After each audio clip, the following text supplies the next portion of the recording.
Hello YouTube and welcome back to Kerbal Space Program. I'm Mike Braedley and we are here looking through all of our Moonlander missions, trying to decide which one we're going to take first. This is of course all post-commentary and 4 times normal speed.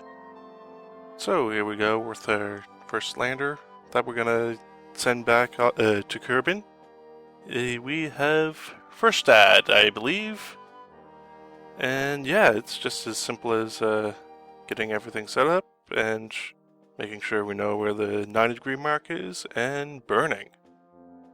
Yeah, this first one's going to be relatively easy. I actually screw up a little bit. I'm burning a little too close to the horizon, I think.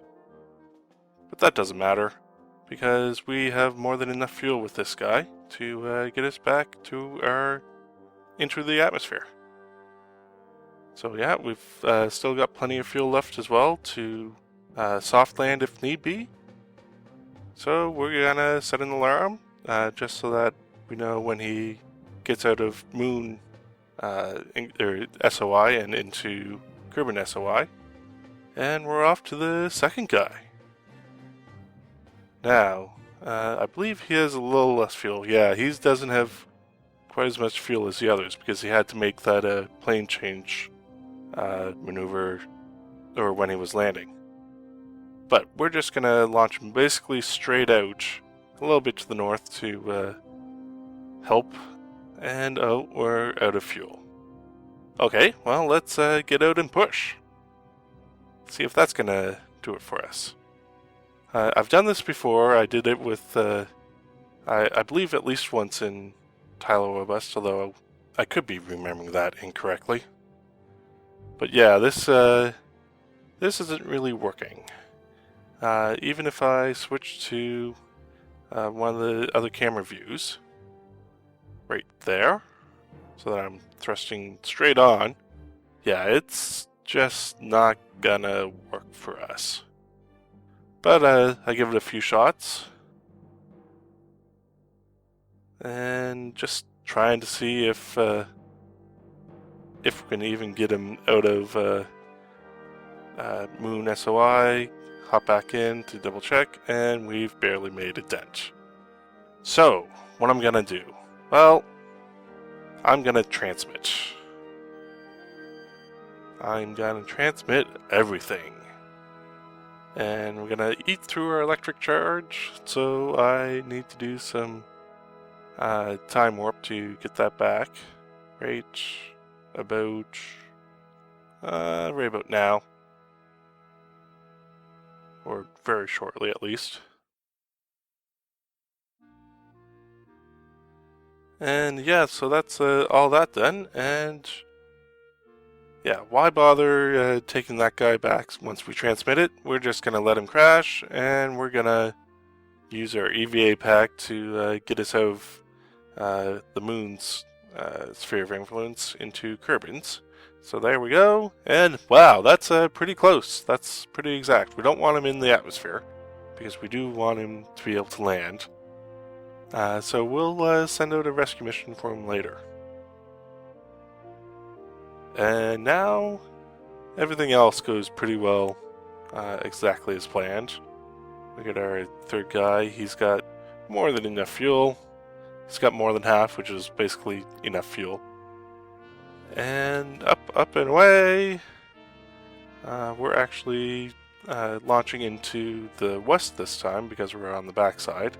We basically we don't want to have to worry about getting into orbit. We just want to get directly into Kerbin return. So again, set another alarm so that we know when he changes sphere of influence. I'll be doing that so that I can set even more alarms based on their periapts. And on to the fourth guy. Again, make sure we know which way to point. We're on the backside, so we're heading west. And yeah, all these are really easy except for that second one because they have more than enough fuel. Looks like we're running low on fuel in this one, but no, we've got plenty. Down to 30 kilometers. We have even more than the first guy once this is all done. And we have two more. Two more to go. So this guy, yeah, gonna launch into the east. And launching from the moon is really easy. You just get up a low vertical velocity and then point straight over, basically. And this is even without Kerbal Engineer, so I'm basically guessing a lot of the time. This is probably the most accurate launch and return, because I have the opportunity to make use of a maneuver node. Again, not going all the way into orbit, because that's a waste of time. Just getting up high enough to make a transfer burn, and yeah, it's as simple as that. And a little fine-tuning afterwards, and yeah, he's on his way. And that leaves one more. So yeah, other than the second launch, these are all basically pretty straightforward. I forget if he's going to be launching into the east or the west. That looks like the east. But yeah, again, just get up, point at the horizon, and yeah, just let the engine take care of the rest until you get up to a sufficiently high apoapsis. And then it's just another quick burn to transfer. So a little time warp. And a photo op, of course. Little time warp, and there we go, burn, and we are in a transfer orbit. And it's actually a pretty good one, too. So, we've got 40 minutes until the first lander changes SOI. Switch to it.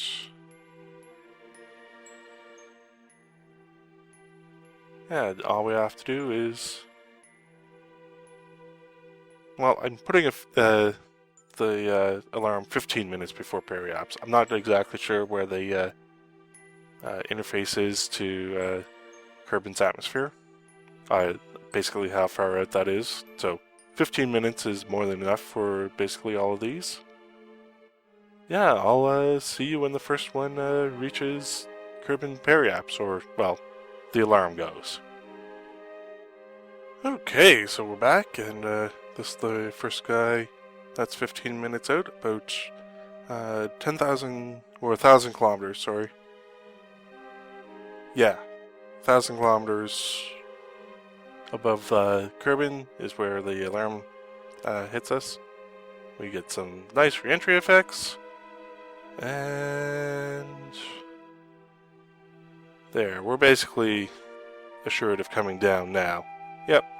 And unfortunately, all these are basically on the night side.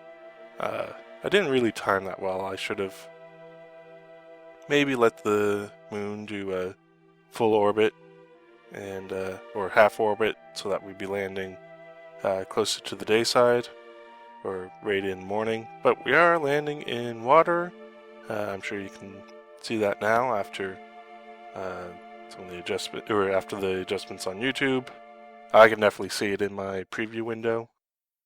And we are, well, full deployed, and little physical time warp, and we are splashdown. So we cover that vessel, and we are getting 500 and some odd signs from that. Now this will go down with each lander, because we're losing some of the recovery bonus that we get. But yeah, just a little more science research to unlock some other things, and off to the next guy.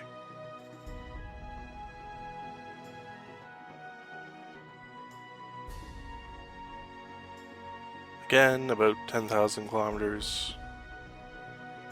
Or maybe it's only 1,000 kilometers, yeah. I'm not... don't know what I'm saying. Yeah, 1,000 kilometers above the surface.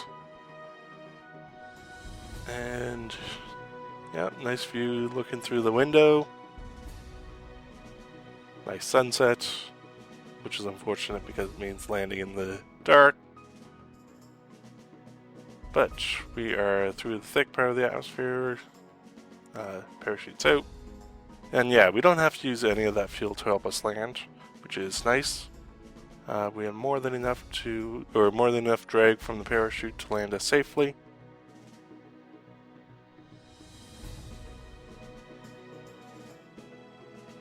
And yeah, just coming down to 1,000 meters. Parachutes open. So, and we can see some ground scatter. Not a whole lot, but enough to help us gauge how high up we are. And we're landed. So again, another 500 and some odd science. Off to the next guy. Well, not bury me, but we'll worry about him next episode. And again, well, this time 2,000 kilometers above the surface.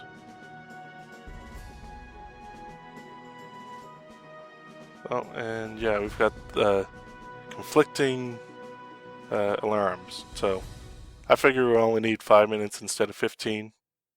So that's what I set that. And it's basically just enough to get us down onto the surface. Well, we only really need about 3 minutes, I think it is. I timed it while I was doing it, but I forget what the exact number was. But I think it was pretty close to 3 minutes to get from atmosphere interface all the way down. And killing off some more speed through the atmosphere. Again, we have a chance of landing in water, chance of landing on land. It's hard to tell just yet, but that coast is coming up pretty quickly. But not quick enough. So yeah, down on land, really low plains land. I actually probably should have taken some EVA reports because I am encountering some potentially different areas. And instead of recovering that vessel, I decided to bring this other guy in just to make sure that I don't lose him in the atmosphere. So we'll recover both those vessels after I get this one down. Again, the re-entry, this is pretty common now. It is the fourth or fifth landing. So, yeah, of course, it's all basically the same. This one's lucky because he's landing right after sunset. So he's still got some glow in the night sky on the horizon. But parachutes open, and right about now he's down. So again, bunch of science. We'll recover him. And there's some strange glow there. Don't know what that is, but it doesn't matter. Again, a lot of science.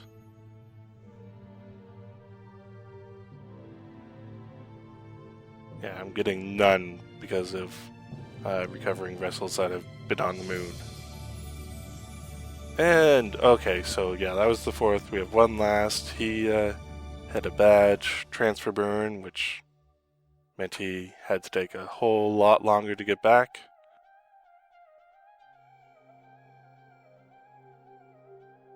And into the atmosphere.